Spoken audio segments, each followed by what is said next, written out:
Top quality और consistent performance के लिए सिर्फ सिल्वर पंप नाम याद रखना। ಹಾಗಾದ್ರೆ BWSSP ಯಾವ ಮಾನದಂಡವನ್ನ ಇಲ್ಲಿ ಅನುಸರಿಸ್ತಾ ಇದೆ ಬೆಲೆ ಏರಿಕೆಗೆ ಸಂಬಂಧಪಟ್ಟ ಹಾಗೆ ತೋರಿಸ್ತಾ ಹೋಗ್ತೀವಿ ನೋಡಿ.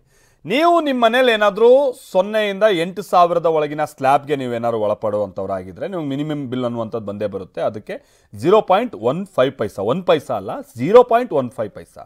8,000ದಿಂದ 25,000 ಒಳಗಿನ ಸ್ಲ್ಯಾಬ್ಗೆ 0.40 ಪೈಸಾ ಅಥವಾ 0.4 ಪೈಸಾ ಅಂತ ನಾವಿಲ್ಲಿ ಅಂದ್ಕೊಳ್ಬೋದು.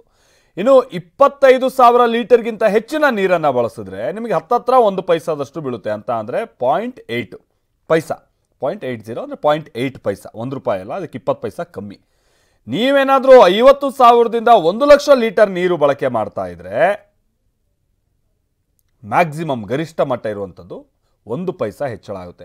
ನಿಮಗಿದು ಪೈಸಾ ಅಲ್ವಾ, ಏನಿದು 0.8 ಪೈಸಾ ಎಲ್ಲ ಓಕೆ, ತೊಂದರೆ ಇಲ್ಲ, ಬೇರಿಂಗ್ ಅದು ನೀವು ಇದು ಗಮನ ಇರಲಿ. 1 ಲೀಟರ್ಗೆ ನೀವು ಒಂದು ಬಕೆಟನ್ನು ಫುಲ್ ಮಾಡ್ತೀರಾ ಅಂತಂದರೆ ಎಷ್ಟಾಗುತ್ತೆ ಹೇಳಿ, ಹತ್ತತ್ರ 20 ಲೀಟ್ರ್ ನೀರು ತುಂಬಿಸ್ತೀರಾ. ನೀವು ಸ್ನಾನಕ್ಕೆ ಒಂದು ಬಕೆಟನ್ನು ತುಂಬಿಸ್ತೀರಾ ಅಂತ ಅಂದರೆ ಲೆಕ್ಕ ಆಗ್ತಾ ಹೋಗಿ ಅಲ್ಲಿಗೆ ಅದು ಎಷ್ಟು ಬೀಳ್ತಾ ಹೋಗುತ್ತೆ ಅಂತ ಒಂದು ದಿನದ ನಾನು ಹೇಳ್ತಾ ಇರುವಂಥದ್ದು, ಒಬ್ಬ ವ್ಯಕ್ತಿದು ಹೇಳ್ತಾ ಇರುವಂಥದ್ದು. ಹೀಗೆ ಸರಾಸರಿ ಆನ್ ಆನ್ ಆವರೇಜ್ ನಾವು ನೋಡ್ತಾ ಹೋದ್ರೂ ಕೂಡ ಮಿನಿಮಮ್ ನಿಮಗೆ 25ರಿಂದ 30 ರೂಪಾಯಿ ಹೆಚ್ಚಳ ಆಗುತ್ತೆ. ಅದು 8,000 ಲೀಟರ್ಗಿಂತ ಒಳಗಡೆ ಬಳಸೋರು.